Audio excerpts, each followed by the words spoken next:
বন্ধুরা, আপনি কি জানেন যে ভালো লোকেদের সঙ্গেই কেন খারাপ হয়? যারা কখনোই লোকেদের খারাপ করে না তারাই কেন সবসময় দুঃখ পায়? আপনার সঙ্গেও হয়তো এমনটা হয়ে থাকতে পারে, আর আপনিও হয়তো ভেবে থাকতে পারেন যে আমার সঙ্গেই কেন এমনটা হলো, আমি তো কারোর কোনো ক্ষতি করিনি। অনেক সময় আপনি অনেক পরিশ্রম করেন, নিজের সম্পূর্ণ শক্তি লাগিয়ে দেন, কিন্তু এরপরও আপনি তার কোনো ফল পান না। তাহলে আসুন এই কাহিনীটির মাধ্যমে এটাকে জানার চেষ্টা করি। ভিডিওটি অবশ্যই সম্পূর্ণ দেখবেন। এক সময়ের কথা, এক নদীর ধারে একটি ছোট্ট গ্রাম ছিল। ওই গ্রামের মধ্যে একটি মন্দির ছিল, যেখানে এক পুরোহিত প্রতিদিন ওই মন্দিরে পূজা করতেন। একবার বর্ষার সময় অনেক বেশি বৃষ্টি হওয়ার কারণে নদীতে বন্যা চলে আসে, আর ওই গ্রামে জল ঢুকতে শুরু করে। সমস্ত গ্রামবাসীরা নিজের জীবন বাঁচানোর জন্য ওই গ্রাম খালি করে চলে যায়। ঠিক তখনই একজন ব্যক্তি ওই মন্দিরের দিকে যায়, আর ওই মন্দিরের পুরোহিতকে বলে, হে পুরোহিত মশাই, নদীতে বন্যা হয়ে গেছে, গ্রাম ডুবতে শুরু করেছে, এই মন্দিরও ডুবে যাবে, আপনি আমাদের সঙ্গে একটি সুরক্ষিত জায়গায় চলুন। তখন ওই পুরোহিত জবাব দেন যে, আরে মূর্খ, আমি তোমাদের মতো নাস্তিক নই, আমার ঈশ্বরের ওপর সম্পূর্ণ বিশ্বাস আছে, আমাকে আমার ঈশ্বর ঠিক বাঁচিয়ে নেবে, আমি এই মন্দিরের মধ্যেই থাকব, তুমি এখান থেকে চলে যাও। ওই ব্যক্তি অনেকবার বলার সত্ত্বেও পুরোহিত সেখান থেকে যাওয়ার জন্য রাজি হয় না। তাই অবশেষে সে ওই পুরোহিতকে সেখানেই রেখে চলে যায়। কিছুক্ষণ পরেই মন্দিরের মধ্যে জল ঢুকতে শুরু করে, আর ধীরে ধীরে বন্যার জল ওই পুরোহিতের কোমর পর্যন্ত ডুবে যায়। তখন ওই পুরোহিত একটি চেয়ারের উপর উঠে পড়ে। কিছুক্ষণ পর একজন ব্যক্তি নৌকা নিয়ে সেখানে আসে এবং ওই পুরোহিতকে বলে, হে পুরোহিত মশাই, আমি আপনাকে বাঁচানোর জন্য এসেছি, তাড়াতাড়ি এই নৌকার মধ্যে চলে আসুন। পুরোহিত এই নৌকা নিয়ে আসা ব্যক্তিকেও সেটাই বলেন যেটা ওই প্রথম ব্যক্তিকে বলেছিলেন, যে তুমি এখান থেকে চলে যাও, আমাকে আমার ভগবান বাঁচিয়ে নেবে, আমাকে বাঁচানোর জন্য তোমাদের কাউকেই দরকার নেই। এই বলে তিনি ওই নৌকার মধ্যে যেতে মানা করে দেন। এরপর ওই নৌকা নিয়ে আসা ব্যক্তি সেখান থেকে চলে যায়। এখন ওই জলের স্তর ওই মন্দিরের ছাদ পর্যন্ত পৌঁছে গিয়েছিল। এই জন্য ওই পুরোহিত মশাই ওই মন্দিরের ওপরে উঠে পড়েন। ঠিক তখনই ওপর থেকে একটি হেলিকপ্টার আসে, আর ওই পুরোহিতকে বাঁচানোর জন্য একটি সিঁড়ি ফেলে আর বলে, তাড়াতাড়ি এই সিঁড়ি ধরে হেলিকপ্টারের মধ্যে চলে আসুন। কিন্তু ওই পুরোহিত আবার মানা করে দেন, আর আবার তিনি সেটাই বলেন যেটা তিনি ওই প্রথম ব্যক্তি এবং নৌকা নিয়ে আসা ব্যক্তিকে বলেছিলেন। তাই ওই হেলিকপ্টারও সেখান থেকে চলে যায়। মন্দিরের ওপরে বসেই পুরোহিত ভগবানকে প্রার্থনা করতে থাকে যে তিনি যেন তাকে বাঁচিয়ে নেন। কিন্তু ধীরে ধীরে ওই মন্দিরটি জলের তলায় তলিয়ে যায় এবং ওই পুরোহিতও জলে ডুবে মারা যায়। এরপর তার আত্মা ঈশ্বরের কাছে পৌঁছায় এবং তিনি খুবই ক্রোধিত হয়ে বলেন, হে ঈশ্বর, আমি সম্পূর্ণ জীবন আপনার পূজা করেছি, আপনার উপর বিশ্বাস রেখেছি, কিন্তু যখন আপনাকে আমার সবথেকে বেশি দরকার পড়ল তখনই আপনি আমাকে কেন বাঁচাতে এলেন না? এটা শুনে ঈশ্বর একটু হাসেন এবং বলেন, আরে মূর্খ, আমি তো তোমাকে 3 বার বাঁচানোর জন্য এসেছিলাম, কখনো ওই গ্রামবাসী রূপে, কখনো ওই নৌকা নিয়ে আসা নাবিক রূপে, আবার কখনো ওই হেলিকপ্টারের মাধ্যমে। ওই 3টি রূপেই আমি তোমাকে বাঁচাতে এসেছিলাম। তোমরা যেটা চাও আমি সেটাই তোমাদের দিই। তোমরা মজবুত হয়ে উঠতে চাও, তাই আমি তোমাদের খারাপ সময় দিই, যার মুখোমুখি করে তোমরা একজন মজবুত ব্যক্তি হয়ে ওঠো। তোমরা জ্ঞানী হয়ে উঠতে চাও, তাই আমি তোমাদের সমস্যা দিই, যেটা তোমাদেরকে অভিজ্ঞ ও জ্ঞানী ব্যক্তি করে তোলে।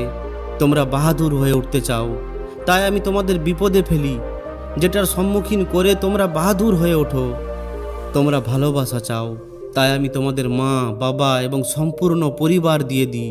তবুও তোমরা মানুষেরা আমার জন্য দুঃখী। যদি তোমরা আমাকে চিনতে না পারো, আমার ইশারাকে বুঝতে না পারো, তাহলে এতে আমার কি ভুল আছে? তাই বন্ধুরা, ভালো লোকেদের সঙ্গে কখনো খারাপ কিছু হয় না। তারা শুধুমাত্র ঈশ্বরের ইশারাকে বুঝতে পারে না কিংবা তার ভুল অর্থ বের করে ফেলে। আপনি ঈশ্বরের ওপর তো বিশ্বাস রাখেন, কিন্তু আপনি কি ঈশ্বরকে জানেন? আপনি কি ঈশ্বরের সংকেতকে বোঝেন? ঈশ্বর আমাদের সেটা দেয় না যেটা আমরা চাই, ঈশ্বর আমাদের সেটা দেয় যেটা আমাদের দরকার। আপনি এটা সব সময় মনে রাখবেন যে খারাপ সবার সঙ্গেই হয়, খারাপ সময়ই আমাদের আসল শিক্ষা দিয়ে যায়। কখনো কখনো এমনটা হয় যে আমরা কারোর সঙ্গে খুবই ভালো কিছু করলাম, কিন্তু আমার সঙ্গেই খারাপ কিছু হয়ে গেল। কিন্তু এর অর্থ এটা নয় যে আমরা ভালোর সঙ্গ ছেড়ে দেব। যদি আমরা কারোর সঙ্গে ভালো কিছু করি তাহলে সময় আসলে আমরা তার ফল অবশ্যই পাব। আমাদের এই জীবন হলো একটি নাটকের মঞ্চের মতো, আর আমরা হলাম ওই নাটকের একটি চরিত্র। এখানে ওই চরিত্রকে সমস্ত জিনিসের মুখোমুখি হতে হবে, আর এর থেকেই শিক্ষা নিয়ে সে এগিয়ে যাবে।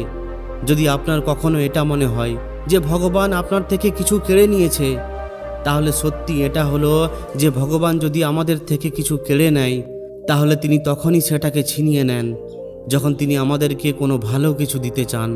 এই জন্য চিন্তামুক্ত থাকুন। ভগবান কখনোই আমাদের সঙ্গে খারাপ কিছু করে না, কারণ যেভাবে আমরা কোনো খারাপ কিছু না পেলে ভালো জিনিসকে কদর করি না, ঠিক তেমনি খারাপ সময় ছাড়া ভালো সময় কিংবা সুখের কোনো কদর হয় না। একটা জিনিস সবসময় মাথায় রাখবেন যে আপনার সঙ্গে যা কিছুই হচ্ছে তার কোনো না কোনো একটা কারণ আছে। এই দুনিয়ায় কোনো কিছুই কারণ ছাড়া হয় না। তাই এটা ভেবে কখনোই দুঃখ পাবেন না যে আমার সঙ্গে সবসময় খারাপই কেন হয়। যদি আজ আপনার সঙ্গে খারাপ কিছু হয়ে পড়ে তাহলে কাল আপনার সঙ্গে ভালো কিছু অবশ্যই হবে। আবার যদি গতকাল আপনার সঙ্গে কোনো কিছু ভালো হয়ে থাকে তাহলে আগামীকাল আপনার সঙ্গে খারাপ কিছুও হতে পারে। এটাই প্রকৃতির একটা নিয়ম। কখনো আপনার সঙ্গে ভালো হবে, আবার কখনো আপনার সঙ্গে খারাপও হবে। যখন আপনার এটা মনে হবে যে আপনার সঙ্গে এই খারাপ ঘটনাটি কেন ঘটলো, তখন আপনি এটা ভাবতে শুরু করে দেবেন যে এই খারাপ ঘটনাটি আরও খারাপ হতে পারত। আপনার ভাগ্য অনেক ভালো যে আপনার সঙ্গে এই খারাপ ঘটনাগুলি ঘটেনি। আপনার সঙ্গে যে খারাপ ঘটনাটি ঘটেছে সেটা অনেক ছোট। এই দুনিয়ায় আরও অনেক মানুষ আছে যাদের সঙ্গে আরও অনেক বড় খারাপ ঘটনা ঘটেছে, তাই আপনি তাদের থেকে অনেক ভালো জায়গায় আছেন। জীবনে যত বড়ই সমস্যায় পড়ুন না কেন, আপনি নিজেকে শুধুমাত্র এটা বলুন যে এখানেই থেমে থাকবো না, এখানেই সীমিত থাকবো না। যদি আপনার জীবনে এখন অন্ধকার তাহলে ধৈর্য রাখুন, আলো অবশ্যই আসবে। একবার এক যুবক অনেক পরিশ্রম করে, নিজের জীবনে সমস্ত স্বপ্নকে সফল করার চেষ্টা করে। এরপর সে দিন রাত পরিশ্রম করে, তাই সে অনেক কম বয়সে অনেক কিছু অর্জন করে ফেলে। সে অনেক বড় একজন ব্যবসায়ী হয়ে ওঠে। তার এটা মনে হতো যে ঈশ্বর সবসময় তার সঙ্গে আছে। আর সে এটা কিভাবে বুঝতো? যখন সে প্রতিদিন সমুদ্রের ধারে বেড়াতে যেত তখন তার এটা মনে হতো যে ঈশ্বর যেন তার সঙ্গে কথা বলছে। কারণ যখন সে চলতো তখন সমুদ্রের বালির ওপর দুটি পায়ের চিহ্ন দেখা যেত, একটি নিজের এবং আরেকটি ওই ঈশ্বরের। যুবকটি অনেক বেশি খুশি ছিল। সে নিজের জীবনে সমস্ত কিছু পেয়েছিল যেগুলো পাওয়ার সে স্বপ্ন দেখত। কিন্তু কথায় আছে না যে যদি সূর্য উদিত হয় তাহলে অস্তও যাবে। ওই যুবকটির সঙ্গেও ঠিক এমনটাই হয়। ধীরে ধীরে তার ব্যবসায় ক্ষতি হতে শুরু হয়। যেখানে লাখ লাখ টাকা তার লাভ হতো সেখানে তার লাখ লাখ টাকার ক্ষতি হতে শুরু করে। যারা সব সময় তার সঙ্গে থাকতো তারাই তার সঙ্গ ছেড়ে চলে যেতে থাকে।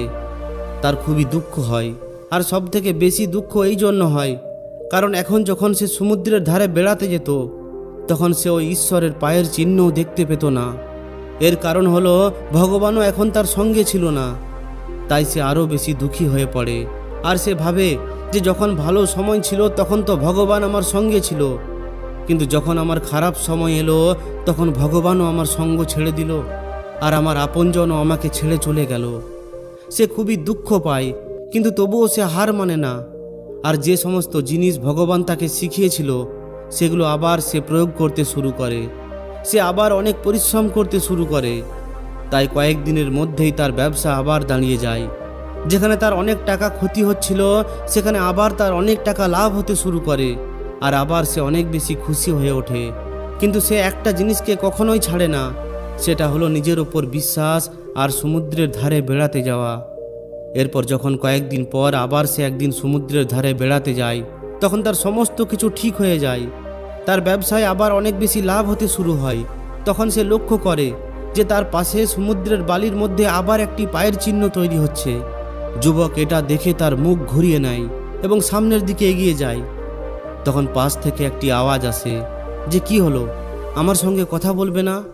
তখন ওই যুবক একটু চেঁচিয়ে জবাব দেয় যে যখন আমার খারাপ সময় চলছিল তখন আপনি আমার সঙ্গ দেননি, আপনি আমার সঙ্গ ছেড়ে দিয়েছিলেন, আর এই সম্পূর্ণ দুনিয়াও আমার সঙ্গ ছেড়ে দিয়েছিল।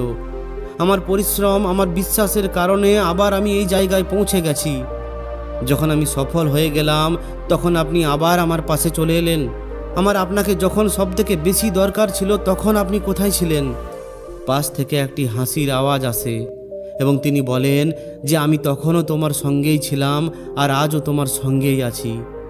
ছেলেটি একটু অবাক হয়ে যায় আর বলে, যদি আপনি আমার সঙ্গে থাকতেন তাহলে তো আমি আপনার পায়ের চিহ্ন দেখতে পেতাম, কিন্তু আমি তো তখন আপনার কোনো পায়ের চিহ্ন দেখতে পাইনি। তখন পাশ থেকে তিনি বলেন যে যখন তোমার খারাপ সময় ছিল তখন আমি তোমার সঙ্গেই ছিলাম। যখন তুমি সফল ছিলে তখন তুমি দুটি পায়ের চিহ্ন দেখতে পেতে, একটা তোমার আর একটা আমার, কারণ তখন আমি তোমার পাশে থাকতাম। কিন্তু যখন তোমার উপর সমস্যা আসে তখন তুমি শুধুমাত্র একটি পায়ের চিহ্ন এই জন্য দেখতে পাও, কারণ তখন আমি তোমাকে নিজের কোলে তুলে নিয়েছিলাম। আর এই জন্য তুমি যে পায়ের চিহ্নটি দেখতে পাচ্ছিলে সেটা তোমার নয়, সেটা ছিল আমার। এই জন্য বন্ধুরা, আমাদের সবসময় এটা ভাবা উচিত যে আমরা যেমনই পরিস্থিতিতে থাকি না কেন, ওই উপরওয়ালা, ভগবান, ঈশ্বর, মালিক আমাদের সঙ্গ কখনোই ছাড়ে না।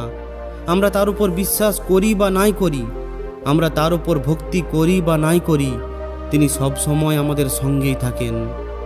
তাই বন্ধুরা, আপনার আশেপাশে অনেক মানুষ এমন আছেন যাদের এই ভিডিওটি দরকার। দয়া করে তাদের এটা শেয়ার করুন। আপনার একটি শেয়ার হয়তো কারোর জীবন বাঁচিয়ে দিতে পারে, কারোর জীবন বদলে দিতে পারে।